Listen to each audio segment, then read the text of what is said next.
हज की अदायगी के बाद हाजियों की आमद का सिलसिला जारी है।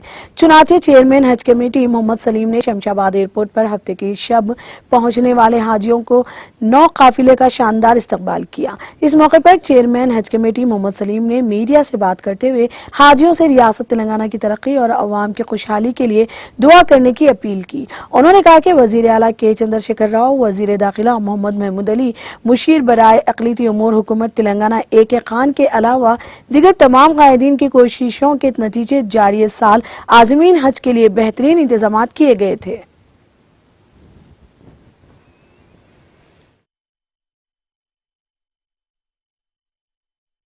हर जगह अल्हम्दुलिल्लाह ताईद नुसरत साथ थी। हर जगह अल्हम्दुलिल्लाह बेहतरीन इंतजाम थे तेलंगाना हज कमेटी की तरफ से, और मस्जिद मासी वहाँ के भी इंतजाम बहुत अच्छे थे माशाल्लाह। हर जगह सहूलतें हज हुज्जाज कराम को अता हुई। अल्लाह ताला से दुआ है कि अल्लाह ताला सबकी हज को कबूल फरमाए और हज मबरूरा की नेमत से मालामाल फरमाए। हमारे सलीम साहब जो हज कमेटी के चेयरमैन हैं, अल्लाह ताला उनकी भी दर्जात को बुलंद फरमाए, दुनिया में इज़्ज़त की नेमत से मालामाल फरमाए और आखिरत की भी दर्जात बुलंद फरमाए। अल्लाह के करम से सब सही सलामत आए हैं। उसमें कुछ हाजी साहिबान की तबीयत ख़राब हुई थी और ठीक हो गए, और अल्लाह का एहसान है।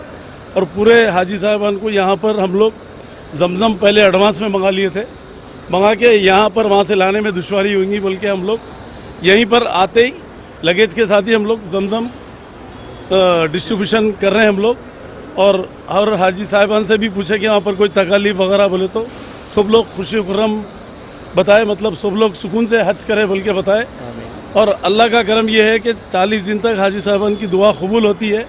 हमारे स्टेट के लिए, CM साहब के लिए, हमारी आवाम के लिए, हिंदू मुस्लिम सिख ईसाई सब भाईचारगी रहना बोल के दुआ करिए आप लोग। पूरे तेलंगाना, आंध्रा, पूरे इंडिया के लिए, पूरे वर्ल्ड के लिए आज हालात सही नहीं है पूरे वर्ल्ड के। आप लोग ये इसके लिए दुआ करिए, सब हंसते बोलते खुश रहना बोल के। और यहाँ की गवर्नमेंट के लिए, सबके लिए जो ना, हमारे लिए, सबके लिए, हमारे मेंबर्स हज कमेटी तेलंगाना के, आंध्रा के जो भी है, सबके लिए दुआ करिए, सबको सेहत ईमान की ताकत दे बोल के।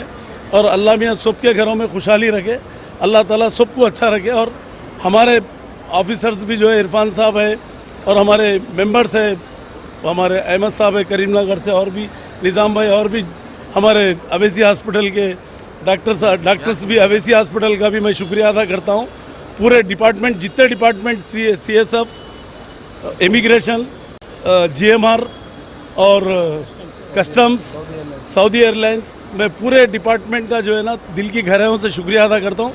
सबके कोऑपरेट से जो है ना हमारा हज कैंप हमारा सक्सेस हुआ है। और वहाँ के भी चेयरमैन सेंटर के आके हमारे हज कैंप की तारीफ़ करे थे। और अल्लाह के करम से हम हाजियों को भी कुछ तकलीफ हुई होंगी बोल के हम पूछे तो वो लोग भी एक जने भी शिकायत नहीं करे। अल्लाह का एहसान है कि बहुत अच्छे से अच्छा इंतज़ाम हुआ। यहाँ से लेके वहाँ तक हमारे CM साहब भी मॉनिटर कर रहे थे, हम लोग भी मॉनिटर कर रहे थे, हमारे मिनिस्टर्स सब लोग, MIM, TRS सब मिलके कोऑर्डिनेट करके जो ना एक अच्छे तरीके से जो ना हज कैंप को लेके चले। पूरे मेंबर्स वगैरह हमारे, और मैं मेंबर्स का सबका, मैं पूरे ऑफिसर्स का, हमारे स्टाफ का, सबका, मैं मीडिया का भी सबका दिल की गहराइयों से शुक्रिया अदा करता हूँ कि सबके कोऑपरेशन से जो है हज कैंप हमारा सक्सेस हुआ। इंडिया में नंबर 1 हज कैंप हुआ हमारा अल्लाह के करम से। तेलंगाना हज कैंप इंतकाल की खबर तो ऐसी कोई है ही नहीं। हम अल्लाह के करम से पूरे हाजियाँ सही सलामत आए, और अल्लाह का बहुत बड़ा करम है ये। और शफीउल्लाह साहब जो हमारे चीफ एग्जीक्यूटिव ऑफिसर है, उनकी भी मेहनत बहुत रही हज कैंप में। सब लोग की मेहनत से जो है ना, इरफान वगैरह, हम लोग, AK खान साहब, होम मिनिस्टर साहब, महमूद अली साहब, सब पूरा एक टीम वर्क करके काम करें हम लोग।